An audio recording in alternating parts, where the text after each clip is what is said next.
How about now? Hey, hey. So this was super, super insightful. Thank you so much for letting me know. Actually, now I know how I can test also my end that mic and voice is coming through. I do have here 3 dots right now that apparently are green. I can confirm that mic is right now, and thank you so much for letting me know. Otherwise, would have been a very strange history of us recording without note. Now, okay, awesome. Thank you so much for the feedback.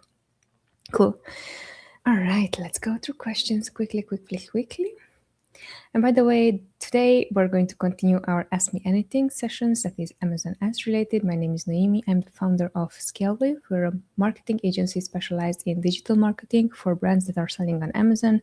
We're specialized in helping 6 and 7 figure brands on Amazon. And right now, apparently, I cannot find the questions that have been submitted. So if you have any question that is ads related, feel free to drop it in the comment section below.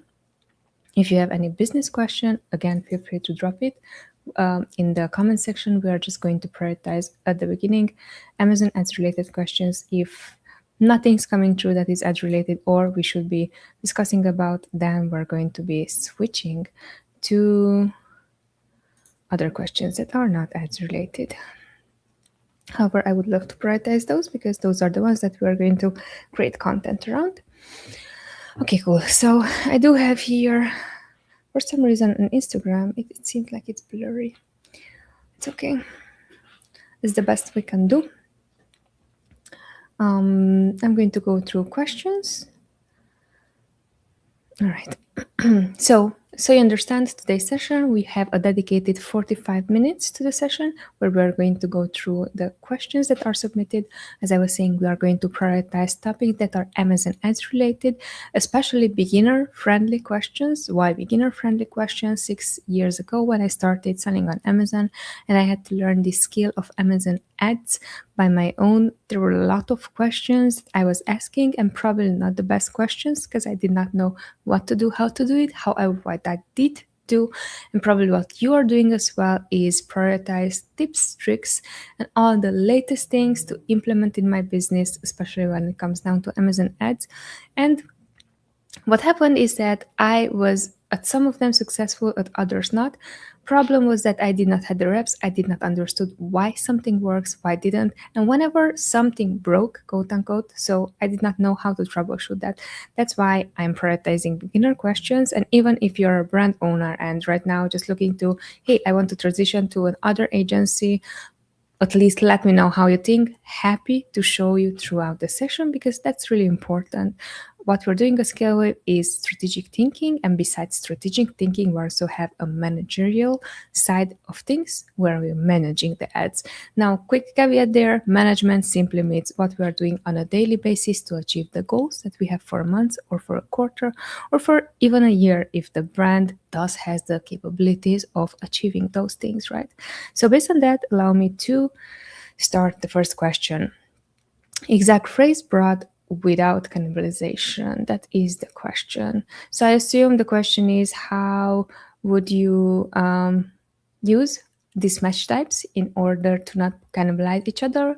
Great question. So what we're doing is scale with broad match and phrase match. We are going to categorize them for discovery campaigns and exact matches for harvesting whatever works and scaling winners. Now, here it says the question exact phrase broad. What we have also on the keywords targeting side, that is what we have, but also on the product targeting side, we also have exact match and an expansion of the exact match. When it comes down to product, we are categorizing them exactly the same way. So whenever it's exact match on the product side, so the exact ASIN, we are going to consider those ranking campaigns. Now, why the question is great is because the same term live in a broad plus exact, usually people are saying that cannibalization is something that one keyword is eating from each other. What we've seen on our end is actually we tested this and we had different campaigns that are targeting the same keyword in exact matches. We created 3 campaigns, it's exactly the same keyword, and we allocated 3 different budgets. Now, lo and behold, what happened on our end, first off, what we learned is that even if we are going to push for certain placements like top of search, rest of search, or product pages, Amazon still is going to favor the one placement. Now, what we noticed, if we're going to create the 3 campaigns that are again exact matches, so this falls within the category of is this going to cannibalize the other campaign? But we found out it's not cannibalizing, rather than it's creating budget to a different placement. And also, in case that the first campaign is running out of budget, the second campaign will still have enough budget left in order to pick up the spend for the campaign. So when it comes down to cannibalization, I would say rather focus on having a good negation system, and focus on making sure that exact campaigns you're never negating. For broad and phrase, you can add negatives. What we would do also, we would structure everything by match type. So whenever we're creating a campaign, it's going to be either broad, either phrase, either match type. We are not going to either exact match type. We are not going to combine them. Why? Because it's taking away traffic from each other. Caveat there, and I'm going to wrap up the answer. Caveat there, what we're seeing on our end when we're taking over accounts that we have not managed, yet it has been done, previous account management on the ad side, we do face campaigns that are working really well that were both of the exact match, phrase match, or even broad matches on. In that case, what we're going to call is we're going to see, hey, what's working right now for this campaign, and should we pause one of them? Reason for that is because really you cannot, whenever you have all the 3 match types inside the one campaign, you cannot control where spend goes, right? Besides the fact that you're going to pause that exact match type. So when it comes down to campaign hygiene, best practice to make sure that you're not going to cannibalize is make sure that you have a good campaign structure. You're never mixing exact with the other match types. That would be the best things, because then you have one source of truth, right? When it comes down to converting for the exact terms that you want to. Let me know if that helped. Okay.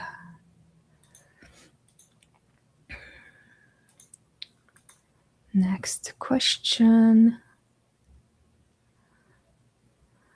How do placement modifiers, top of search, product pages, and rest of search work? So when you're creating one campaign, especially here, placement modifiers, it's applicable for sponsored products most. Yes, it applies to sponsored brands as well. What I'm going to teach you is way more applicable to sponsored products, so just keep that in mind. So when it comes to sponsored products, how do placement modifiers work? There are 3 different placements right now that are native within any campaign, which is top of search. So the first page of Amazon, you're going to type in a keyword. Let's say, what did I type in today? I was typing in this, it's not a baby hammock, but how would you call it? A baby carrier, front-facing baby carrier. So I can put the baby right here, my front with the baby facing outside. So that was the keyword that I was clicking on, that I was typing on. And based on whatever I found, the first 3 products that I really liked, those are the ones that I clicked on, and those are the ones that I saw first. So top of search placement is the one that is bringing you the products right in front of you. Whenever someone is going to type in the keyword itself, they're going to find them. Now, when it comes down to the other rest of them, it's going to be product pages. So here, just an example, say I clicked on the first product that shows on top of search. Next, I was scrolling on the product. I wanted to understand better if that product is for me or it's not, or if it is for me, when should I use it? Example, there are a few carriers that are up to from 6 months to 36, right? Our baby right now is 3 plus, almost 4 months. So in our case, we should not be even looking at those products. So then that was clear. Okay, so I clicked within. It was not clear within the title that this is for my baby, for the age of my baby. Then I'm going to just scout the rest. I'm going to scroll down on the page, and then another product, right in the title, they said from 3 to 6 months, or from 0 to 3 months. That was a clear indicator for me that those are the products I should be checking out. So those are product pages placement. Now, when it comes down to anything that is not that, product placement or types of search placement, is going to become rest of search. Really important here, again, we just learned this not long ago. We took over an account and we audited their account, and it was clear that they had placement modifiers in place.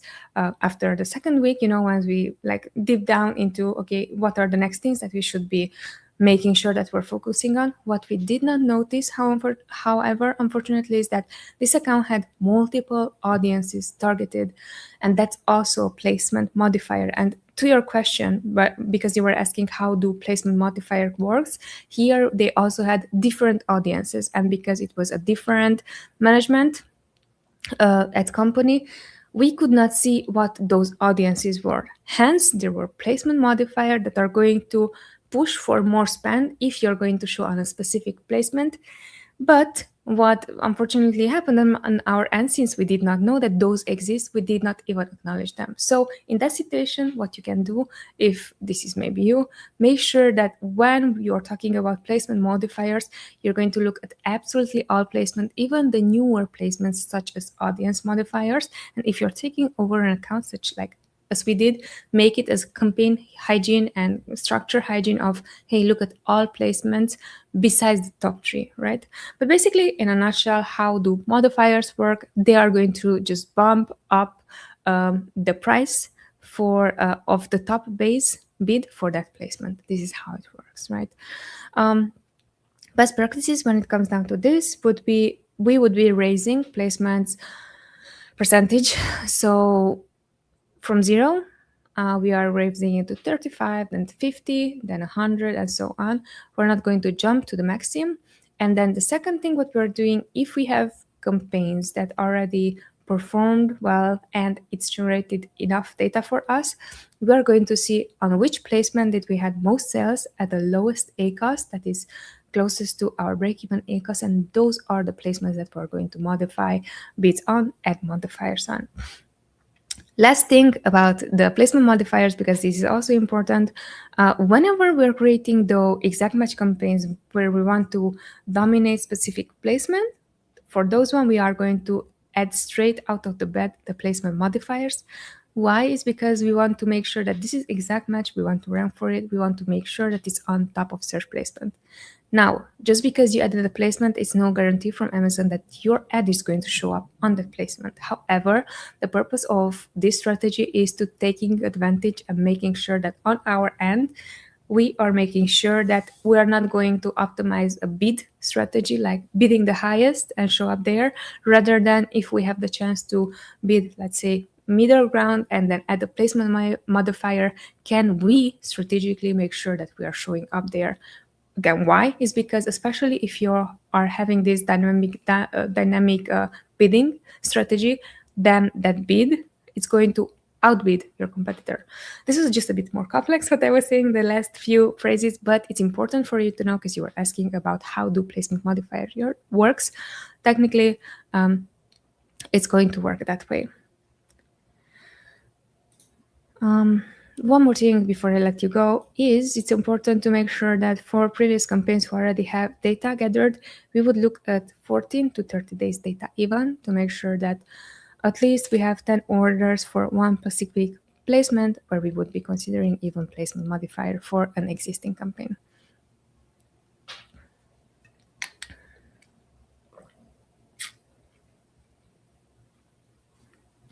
Cool. Next question is, should every sponsored product campaign be dynamic bids down only? So that's a great question. And when we are talking about bid dynamics, we are talking about bids down only, bids up and down, and fixed bids.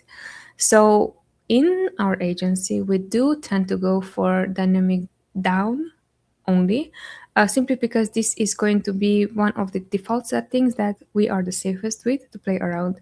You can go also for fixed. What we're doing when it's exact match, and we also use placement modifiers, we might be going with fixed bids. However, what we saw on our end, we have the best performance for what we're doing right now, go with dynamic bids down only. Never go up and down unless you understand that the campaign performs already in a certain way that is easy for you to also make sure that you are going to have the correct bids for it. We usually see overspending on these campaign types, and the worst case is that, again, if you are managing your ads, and even if someone else is managing your ads, if they're not taking note of that, this would be one of the very latest steps that someone would notice that is the cause of the account not performing well when it comes down to optimization, either for scaling, right? So we would go with the safest when it comes down to that. Really important. For the past year or so, dynamic bids down only was the default when it comes down to Amazon. However, quietly, without any notifications, they switched this. So right now it's going to be dynamic bid up and down, dynamic bid down only, and then fixed bid. Why is this important? Because if you're creating your ads from the ad console, it might happen that you're going to go by default to bids up and down instead of down only. Very, very careful when you're creating your ads from the ad console directly. Okay, let's drink some more. 120. Also some chapstick on. Do I need brand defense, and how much budget should I allocate? So what brand defense is that you're going to target your own branded terms and branded keywords in this case, and also your own ASINs in order to make sure that your product is going to show up. Now, when can you use this strategy? You can use it only if you have multiple products available to sell. If you have the one product, brand defense, it's not going to be very helpful to defend your own ASINs. Branded keywords still might be helpful, but again, you will have the one product. So what we come to realize is that it's really interesting to understand how do brand defense campaigns work, because once that we are going to understand that and we're going to zoom out for clarity, on an account basis, it can be that you have non-branded and branded terms that are converting. And what we saw on our end is that brand defense, if we're not going to protect our own listings, someone else is going to jump on the listings. And yes, I know that there are certain advertisers who are saying that you should not be allocating money to this because anyhow you're going to get traffic. And I would say that's not necessarily the case. And how I notice that is especially when we are becoming bigger in the marketplace. For example, this one consumable product that we've been advertising for the past 2 years, almost 3 years, they seem to be forever our clients, and I absolutely love them. Stay our clients. What we noticed on their end is that their brand keywords became more and more expensive, and the reason for that is because they gained additional market share on Amazon. So our competitors also noticed us and wanted to take away brand market share. Now, what would have happened if we would have not been running any more ads for our own products? Our competitor, they would have shown their own products there. So in that strategy, in that case, you're always going to invest in it. And the second thing that I always like to say now, especially since I'm a new mom, what I did on my end, I was of course looking up, okay, which are the best diapers for kids, and I was looking in between Pampers and Huggies. And when I was looking for baby diapers, Huggies was the first one that came up on that term, right? Baby diapers. Now, Huggies became the diaper that we're using on a monthly, like on a daily basis, at least 5 of them. Before the baby was even smaller, 10 to 50 of them per day. So just the fact that someone was advertising for baby diapers and they got that market share, it's important because right now, if I would be going back to buy the baby diapers, I would not be going back and write Pampers baby diapers or any, like, even baby diapers. I would go straight and I would write Huggies baby diapers. Why is this important? Is because it's staying as a clear fact and evidence to the fact that if you already want someone on your side, they are going to use your brand name and they are going to reference your product in order to find your product. Now, what would have happened is, if Huggies are not going to anymore advertise for Huggies baby diapers, clearly Pampers or any other brand are going to show up on Huggies baby diapers. So this was kind of a thinking backwards method. However, it's really important for you to understand, because most of the time people are going to say, no, you should not be defending your own branded terms. I would disagree with that. And I think that's more important to make sure that you're going to defend it. Next question. When is a search term ready to harvest into exact? Great question. So this is a great question, especially for people who are newbies to ads and they don't understand exactly how to replicate success. And by that, what I mean is that if you're opening up an ad campaign and if you have, several sales for specific broad phrase or even broad modified search terms coming in, what you're going to notice is there's one sale for the product. But if you would be advertising that one word, it's highly unlikely that you're going to be converting. So it's a good rule of thumb. What we developed a scale wave is to have at least 5 to 10 orders coming in for it to be considered that is a good term for us to build on, because those are real orders and not one order fluke, right? And here again, the second thing what we are going to look into, what is acceptable ACOS for us. Why is this important? Is because if we're seeing, for example, if we have a handful of search terms converting, one is converting at 50%, one at 20, one at 100, one it's not converting at all, from the one term, that can generate multiple search terms, we want to make sure that the one that is converting the best is the one that is going to be replicated, and not only converting with the best, but ideally at break-even ACOS or even under break-even ACOS. So there we have already two signals. The first signal is that, first off, it converted, and then the second signal, it converted enough for us to prove that there's a pattern of purchases. If someone is going to look up that particular keyword, it's going to generate a search term. So that's the way how we would be doing it. When it comes down here to priorities, I think it's important to also note that you are not going to take away that keyword that performed well in the discovery campaign and add it into the exact campaign, exact match campaign, and then take it away from the discovery campaign. You still leave it in the discovery campaign, because there's a high chance that that keyword is going to still be converting for you cheaper than an exact match campaign. It's not probably going to convert at the same volume as an exact match, where you are controlling the budget and controlling on which keyword to land that budget. However, it's still good to have it. Okay.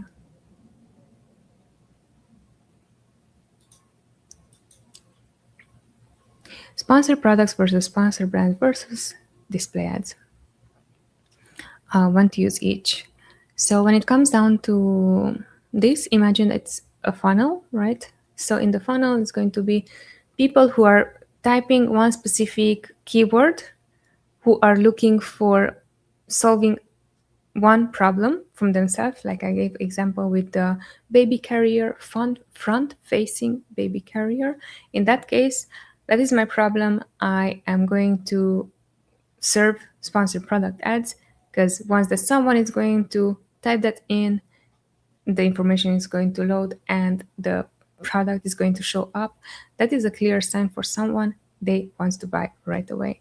Now, when it comes down to sponsor brands and sponsor display, you can use this also right away when you're going to start ads. However, what we notice on our end, these are usually ads that are going to, some of them, for example, the video ad in sponsor brand video ads might have a better conversion than sponsor product. However, what we noticed is that the conversion is not going to have the same strength as it's going to have with sponsor products.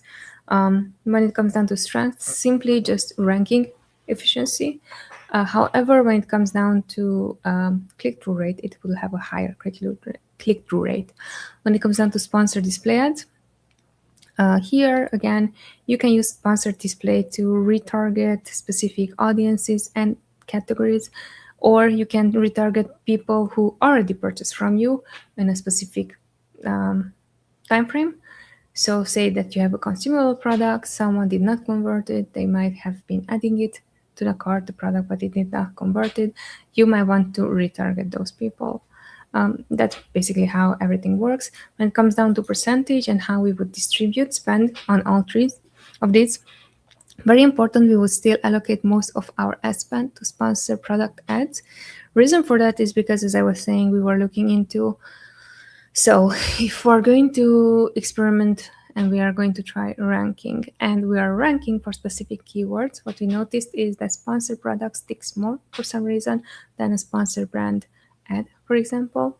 So we would have around 80% of our ads sponsored products, sponsored brands, sponsored display can have their own percentage. More sponsored brands, less sponsored display. There's not a rule of how much should we allocate.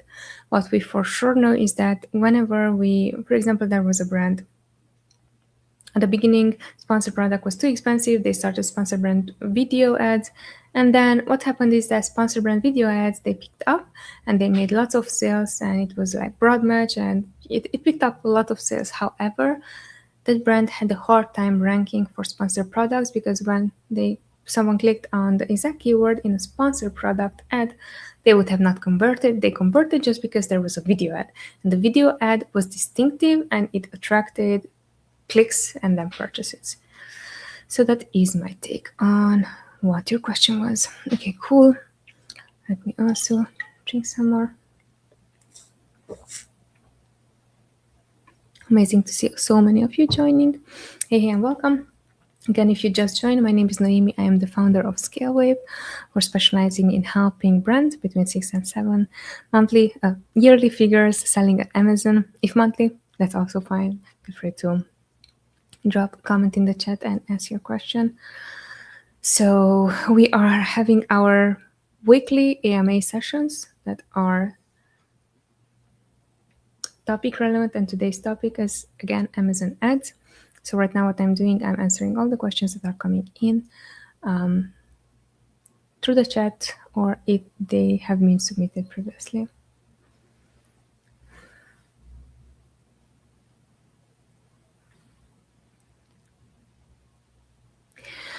Interesting question. So it says, my impressions are okay, but click-through rate is terrible. Is it a PPC or a listing issue? There's an easy way to discover this one. So, because it can be both. And why the question is because you might not know. If your traffic is irrelevant, probably it's going to be a PPC issue. But if your traffic is relevant and even an exact match and the keywords are highly describing your product, then it might be a listing issue. Getting back to today's example, which is the front-facing baby carrier that I was checking out today on Amazon. In that example, usually what's going to come down to, so if I'm writing front-facing baby carrier and the first image that comes out, it's a back-facing baby carrier, it means that, or like baby, instead of having her face here, has her face back to me. That is not the product I was looking for. Yes, it's exactly the same product that I was looking for in sense of the functionality, but when it comes down, can the baby turn with face up, outward versus to me? It's not the same product, right? And you might be arguing that yes, it's the same product and it has the same functionality. No, it's not. And especially if you're doing just a bit of research, they are for certain age groups when you're allowed to use the front facing, when you're allowed to use the facing to your mom or myself facing. So if you're targeting that keyword, front facing baby carrier, and your product immediately shows in the listing image that the baby is turned either to the side, either to the mom or the parent who's wearing it, that is not describing the product. So there what we have, it it is a traffic irrelevancy. So the traffic that you're bringing is not relevant enough. In that case, it is a listing issue, and also, in that case, it is a targeting issue. Now, let's say when it comes down to a listing issue, in this case, again, I'm writing front-facing baby carrier. And in this case, in the listing, really, you can see the baby's face, and it is a front-facing baby carrier product. Now, next, what's going to be is I'm going to scout through the images, and then I'm going to see first off which of the designs I like more. There are some of the designs where here the lower part of the baby there's more room or there is less room, so it's narrow or it's like more full. For me personally, I don't like it if it's too big, the space. I would have it more narrow because then the baby doesn't have to sit awkwardly, right? That is a design preference. That is still a front facing baby carrier. So once that you have that, again, it's not a listing issue, it's not a traffic issue either, it is a preference issue. Now we're going one step more further on the line. In case that you're seeing that, okay, someone is going to click within the listing, but then they realize, oh, here it says in the listing that, and I saw this only on the pictures, that is between 6 to 36 months. But the customer was shopping for a 0 to 6 months, for example, or 0 to 3 months. Clearly, it's not going to be a good fit. So there, it's going to be a listing or irrelevancy when it comes down to the product. Let me know if this explains a bit better. It's really important because once that you're going to generate sales, you want to make sure that the sales that you're generating are exactly for the product that you're selling. What else I would be doing? This brings me another follow-up question to the same topic. What else would I be doing in case that you have this issue? Especially I'm thinking right now for if you have, for example, a different design and your product is both like front-facing, but it's just a design preference. There's not much to do there, honestly, because that is your design, so you wouldn't be able to change that. Yeah, I think those are the things that I can think of right now when it comes down to this. Okay. Before I let you go, I think it's really important to mention that sometimes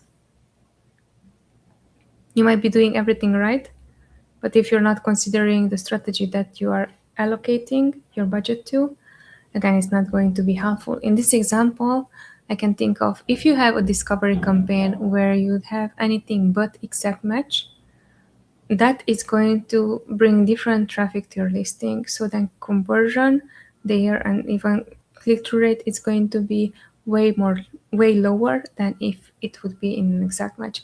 It is also something that you should be considering. Okay. 5 more minutes to go. Let's see, what else do we have here?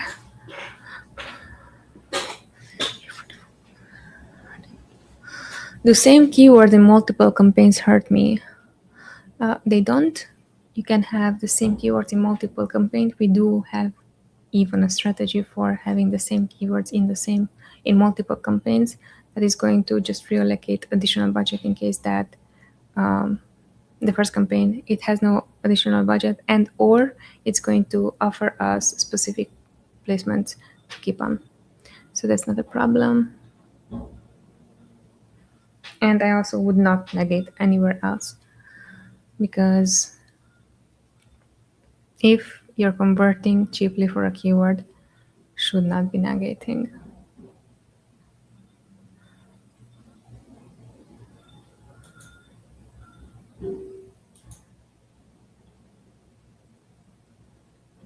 How often should I optimize without overreacting? Great question. So when it comes down to optimizations, we would do this 3 times per week.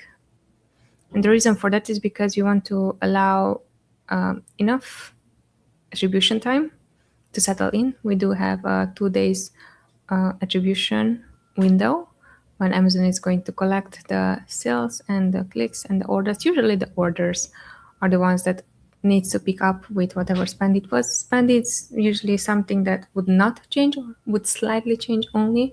But when it comes down to sales, sales is something that is going to change. So you're going to see a different percentage, and you are allocating attribution for that. We would be using this strategy of optimizing 3 times per week. What you can also do is you can classify optimizations differently, because you're asking how often should I optimize without overacting?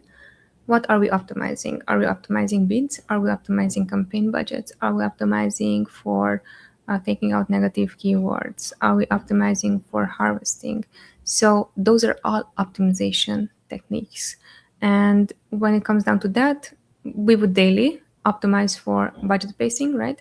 Making sure that we are in stock for our products, and also making sure that there's no obvious bleeders on the account where it's spending $500 per day, like nothing happening. Usually what's happening then in that situation is that the next day orders come in, and it's going to stabilize the campaign itself. But really important when it comes down to budget pacing, that is going to be important for you, because if you see that you have a good campaign that is performing well, is bringing you orders in below your break-even ACOS, wouldn't you want that campaign to get more budget? Yes, of course you would. Would you wait for a whole week to have that data? You would not. So then you would do it on a daily basis. Now, on a weekly basis, what we're doing, or every 2 days basis, we're doing the bid optimization.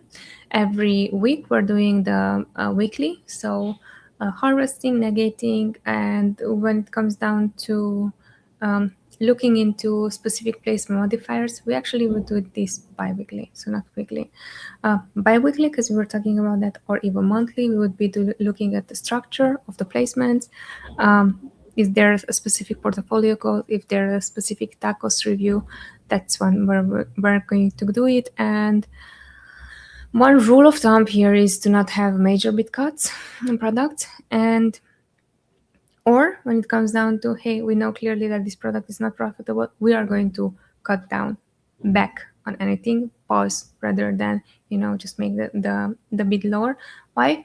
Is because if we know clearly that a product is not being profitable and we're not getting quick enough to lower its bids, and the brand says, hey, I'm just wasting money, let's just, until I'm figuring out a way how to make this product more profitable, just pause the ads that are right now not working, and we're not going to go anywhere with optimization in next week or so on.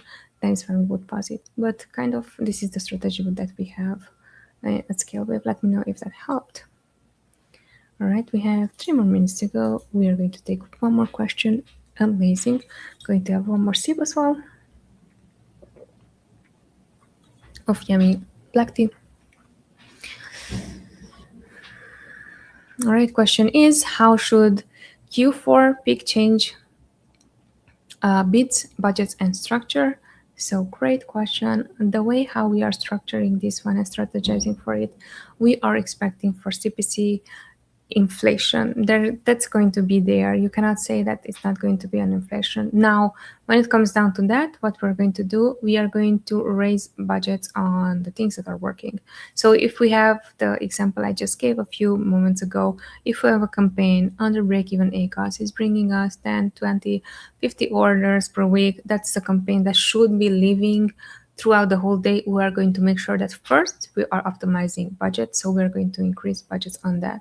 And then the next thing is we're going to make sure that we're protecting everything that already proved winner, and especially has an exact match and TOS modifier, because what we want to make sure is that those are the campaigns we are focusing on, and not the discovery campaigns that technically should be bringing in cheap sales, and with a CPC inflation, highly likely they are not going to be able to do so.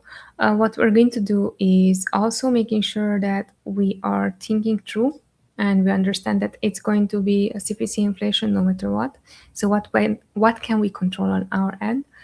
What of the things we can do is we're just, again, looking through our listings, seeing, hey, these are the ads that right now we are running for the listing. This is how the listing looks like. Is this still relevant? Or should we keep this discovery campaign still on?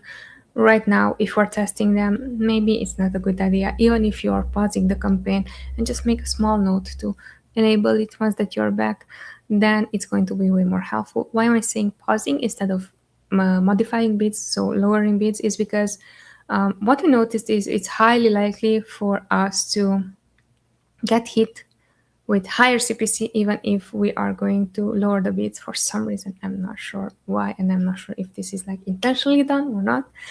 It's what happened during the past 2 years. So we are now intentionally pausing campaigns that are discovery campaigns that are just like we're just testing them. One more thing that is really important to note is that we're not going to have any new campaigns created during this season. Again, why? It's because it's high season. CPC is going to be expensive for us, so we should not be right now testing things. I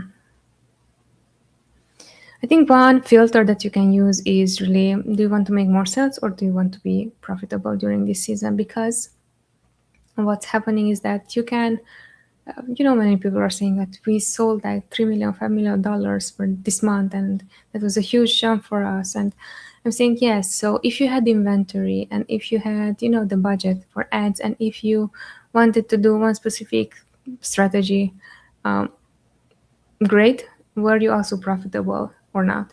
And if you're not profitable, my opinion is that don't do all these like swings and changes and so on if at the end you're going to run out of stock. So that is my view there. All right, thank you so much for everyone submitting your questions. We are wrapping up for the day. My name is Noemi. I'm the founder of ScaleWave. As I was saying, we are helping brands strategically by strategic thinking Amazon ads for their accounts, and we're managing them and we're growing and scaling their accounts. Now, if you're a brand owner who's interested in whatever we can offer, would be more than happy to jump on a quick call. Caveat there, if you're not spending just yet that much, at least $5,000 per month, probably the conversation is not going to be super helpful. Rather, go through all these sessions. We are selecting all of those, cutting them up into small tidbits you can listen to on YouTube on specific topics. So I would do that. If you're already spending at least $5,000 or even up, more than happy to jump on a quick call, give a quick analysis of whatever is going on right now in your account, and let you know what is our take, how we would be taking over, how we would be managing the ads. If we would be managing them, of course, you can take those ideas and run with it, or have us partner up if we see that it's a great fit for both of us. Again, thanks so much for watching. See you next week when we are going to be back at 1 o'clock p.m. Eastern Time. Till then, be good and hope to chat with you on LinkedIn as well. Say hi Noemi, shout out a comment, give a like. I would be more than appreciating that. Thanks so much for watching. Take care. Bye.